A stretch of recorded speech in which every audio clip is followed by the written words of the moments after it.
Вазиристан дейт, ол кезде ол картада жоқ негізінде. Ол жаққа біз не үшін бармадық, білім алу үшін или там басқа не үшін бармадық. Әкесі соғысу үшін барды. Өкінем, барып бүкіл өмірімді өткізгенмін. Ақтөбелік ұстаздың өмірлік ұстанымын өзгерткен кім? Ол отбасы мен террорлық ұйымдардың құқайына неге шыдады? Жұмақты іздеген жерлестерімізді әлемнің қауіпті аймағына аттандырған зұлматты тамырынан балталап тастау мүмкін бе? Лабатты лаңкес қылған кім?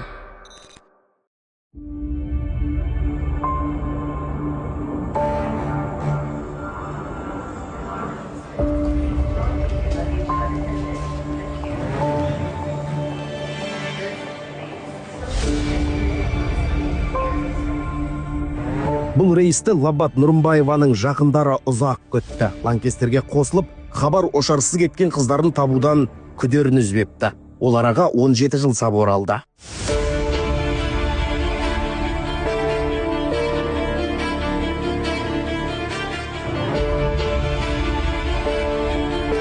Жыл болмады.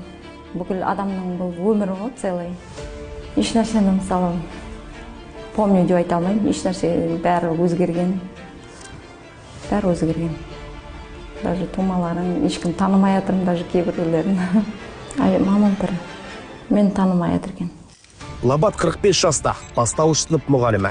Ағылшын тілі пәнінен де сабақ берген.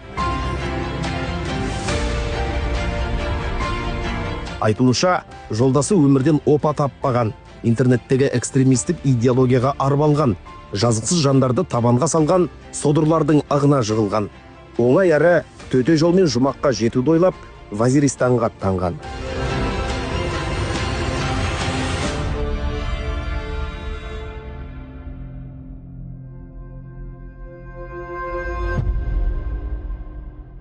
Жихад деген ояқта түсіне қой, соғыс деп айтылады.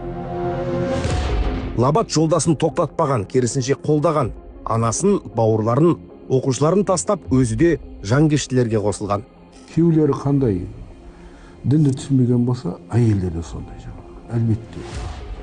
Отқа да, суға да барып кете бермеу керек қой жаңағы. Бұлардың қате түсінігі осы елді күпірге шығарып, осы елде қалып кетсе, әйелің мен бала-шағаң кәпірлердің арасында қалды. Біз сондықтан алып кетеміз дейді. Бұны улайды, бірден болмайды. Бірінші не алады? Тарихқа тиіседі. Күйеуім аты Жанболат, ол неден болатын, Шалқар қаласынан болатын. Оны мен есімде жоқ, кажется, оларды бір сол кезде сестра деп санағандар таныстырды. Вазиристан дейді, ол кезде ол картада жоқ, негізінде Пакистанға жатады.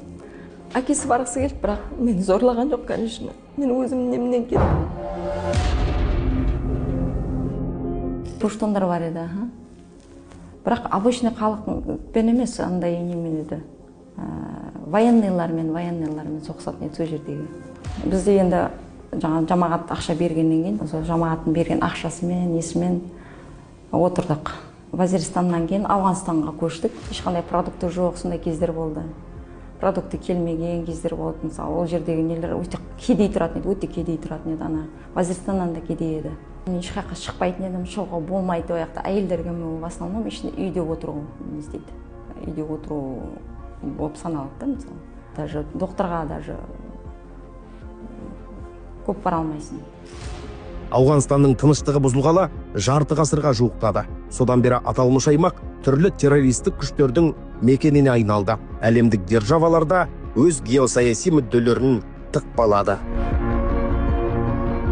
Радикалды ағымдардың күшеюі, әртүрлі әрекеттерге баруы, тіпті мынау қазіргі Даишті айтайық, Сириядағы, болмаса Ауғанстандағы, болмаса мысалы басқа да көптеген радикалды топтарды айтайық, мұсылман халқының исламнан алшақтауы, ол кімге тиімді? Мүдделі топтарға, болмаса жаңа исламды өзінің басты дұшпаны ретінде қарайтын кейбір ұйымдарға әлемде әртүрлі саясат жүріп жатыр. Әртүрлі жаңа мемлекетаралық қатынастар бар, әртүрлі террористік топтар бар. 500-ге жуық террористік радикалды топтар болатын болса, соның біразы исламның атынан әрекет жасап жатыр. Бұл да әрине өз кезегінде исламофобияға үлес қосып жатыр деп айтуға негіз бар.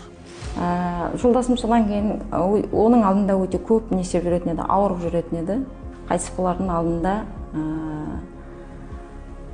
маған айтты, балдарды алып нереге Сирия жаққа бар деді. Ол жақта адамдар бар, көп көмектеседі деді.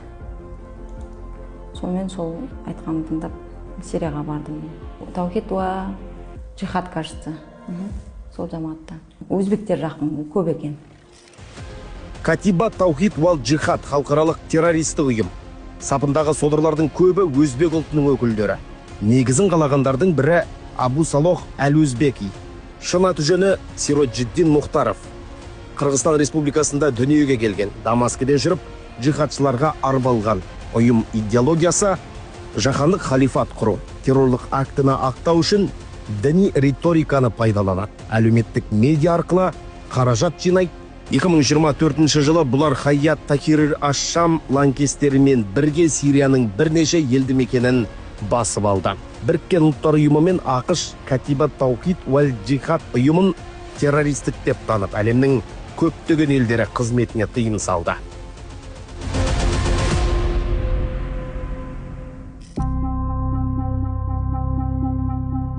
Ол жамааттың бір өзіндерінің несі балдар неге баратын еді, медресеге баратын еді. Медреседе Құранды жаттатқызатын еді.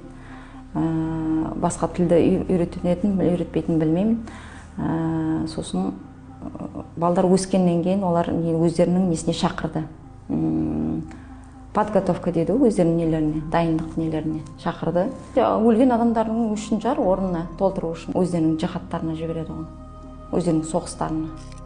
Міне, террористік ұйымдардың шын бейнесі осы. Әр бала олар үшін тірі бомба, яғни бір жанкештіні екіншісімен алмастырады. Және бұл үздіксіз жүріп жатқан процесс. Постоянно джихад қылып тұрады екен, соғыс қылып тұрады екен. Ойымда шығып кетуі болды, бірақ қалай, қай жерге деп ойлайтын едім да. Ұлдар болғаннан кейін сол қорықтым да, бір жағынан олардың соғысына қатыстырғым келмейді. 20 жылға жуық өмірін террористік ұйымдардың жанында өткізген Лабат биыл елге жеткізілді. Діни оңалту шаралары Ихсан орталығының мамандарына жүктелді. Кезінде елін тастап, басқа елге кетіп, экстремистік, террористік күштердің қатарында болған азаматтар бейбіт өмірге оралып жатса, ол реабилитация дұрыс өтіп жататын болса, менің ойымша бұл тек қана Қазақстан үшін ғана емес, әлем үшін де пайдалы дұрысқа айналады. Ол соғыстың дұрыс емес екенін түсіндім. Балдарың оқымайды, тем более. Вообще ешқандай тәрбие жоқ, ешқандай, білмеймін, сондай деп ойладым да. Әркім өзінің жағдайын ойлайды.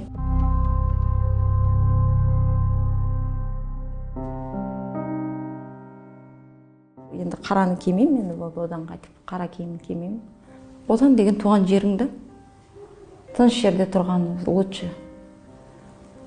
О, қай жерге барсаң да бәрібір өзіңнің неңді сағынып тұрады екенсің. Өзіңнің туған жеріңді сағынып тұрады екенсің. Қай жерге барсаң да бәрібір.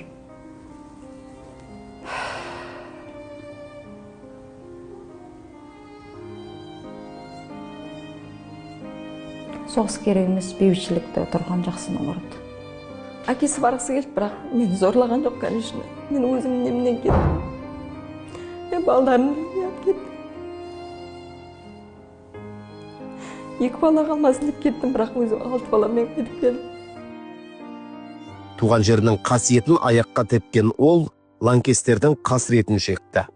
Ата жолынан адасып, бөтеннің боданында болды. Сонда Лабатты лаңкес қылған кім? Өзі ме, жолдасы ма? Әлде қоғам кінәлі ме? Бәлкім бұған жауап іздеудің мәні де қалмаған шығар. Ол үшін қазір бір ғана ақиқат бар. Туған елдің мейірімі оны қайтадан аяққа тұрғызарына сенеді. Өз жері өзекке теппейтінін біледі.